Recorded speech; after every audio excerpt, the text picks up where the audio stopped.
Happy Friday! Yesterday we left off, and because of Winn-Dixie, on chapter 9. So that's where we're going to pick up today. Chapter 9. Just about everything that happened to me that summer happened because of Winn-Dixie.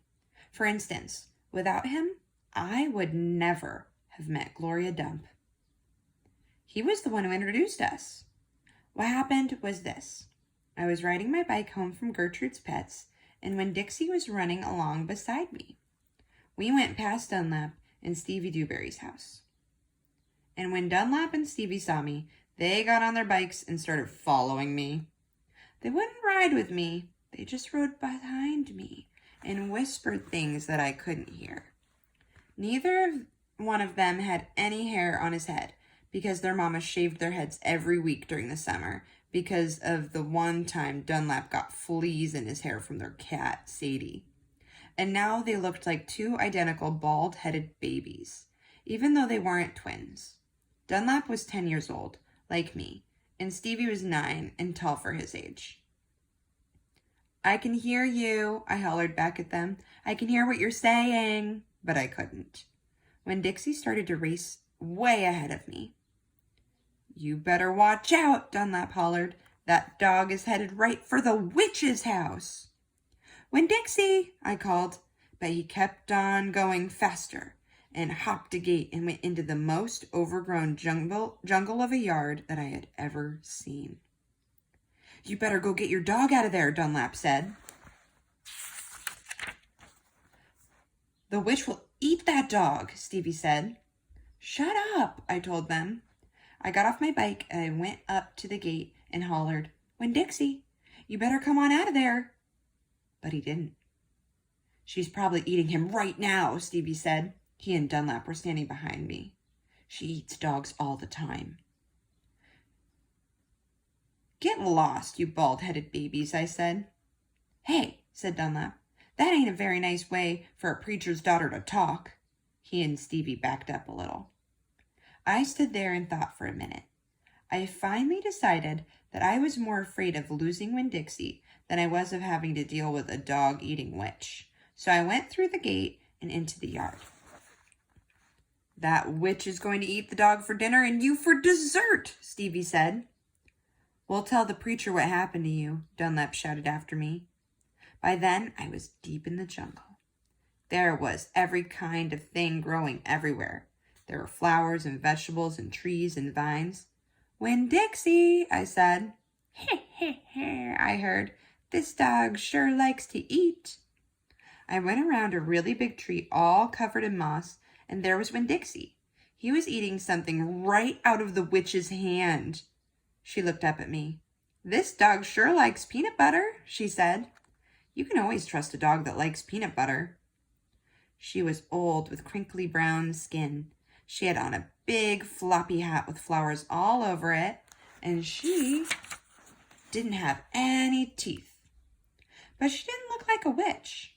She looked nice, and Winn-Dixie liked her, I could tell. "I'm sorry you got in your garden," I said. "You ain't got to be sorry," she said. "I enjoy a little company." "My name's Opal," I told her.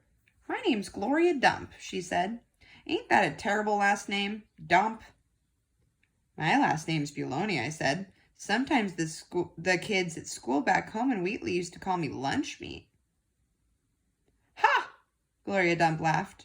"What about this dog? What do you call him?" "Winn-Dixie," I said. Winn-Dixie thumped his tail on the ground. He tried smiling, but it was hard with his mouth all full of peanut butter. "Winn-Dixie?" Gloria Dump said. "You mean like the grocery store?" "Yes, ma'am," I said. "Woo-wee," she said. "That takes the strange name prize, don't it?" "Yes, ma'am," I said. "I was just fixing to make myself a peanut butter sandwich," she said. "You want one too?" "All right," I said. "Yes, please." "Go on and sit down," she said, pointing at a lawn chair with the back all busted out of it. "But sit down careful." I sat down careful, and Gloria Dump made me a peanut butter sandwich on white bread.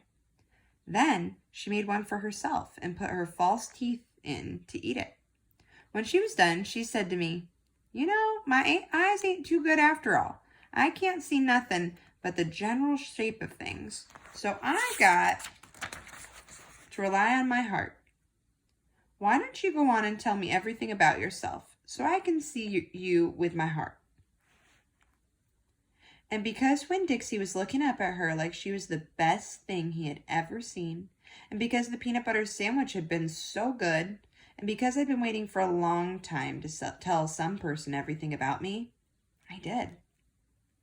Chapter 10. I told Gloria Dump everything.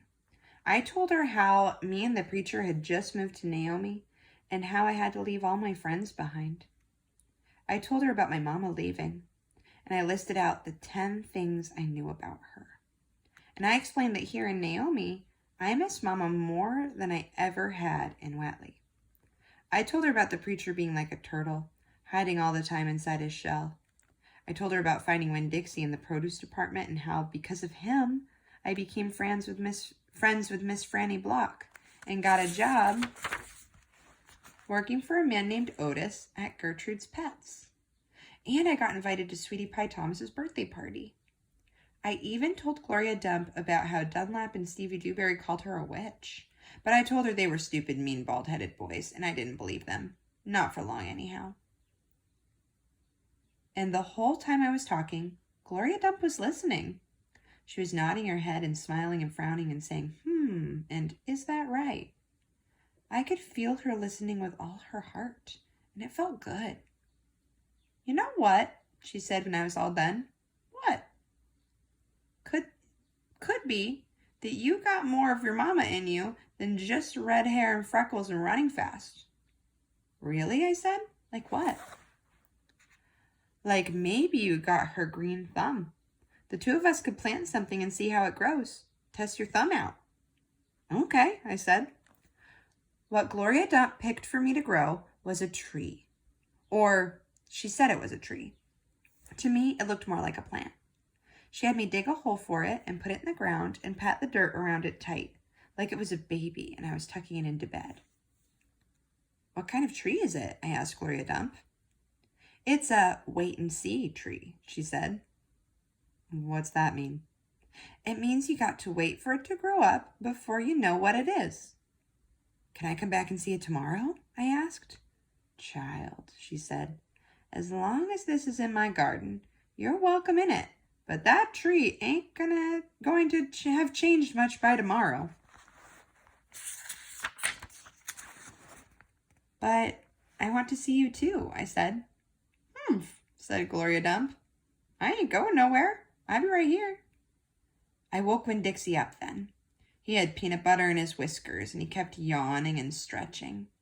He licked Gloria Dump's hand before we left, and I thanked her. That night when the preacher was tucking me into bed, I told him how I got a job at Gertrude's Pets, and I told him all about making friends with Miss Franny Block and getting invited to Sweetie Pie's party, and I told him about meeting Gloria Dump. Winn-Dixie lay on the floor waiting for the preacher to leave so he could hop up on the bed like he always did. When I was done talking, the preacher kissed me goodnight. And then he leaned way over and gave Winn-Dixie a kiss too, right on top of his head. You can go ahead and get up there now, he said to Winn-Dixie. Winn-Dixie looked at the preacher. He didn't smile at him, but he opened his mouth wide like he was laughing, like the preacher had just told him the funniest joke in the world. And this is what amazed me most. The preacher laughed back. Winn-Dixie hopped up on the bed, and the preacher got up and turned out the light. I leaned over and kissed Winn-Dixie too, right on the nose. But he didn't notice. He was already asleep and snoring.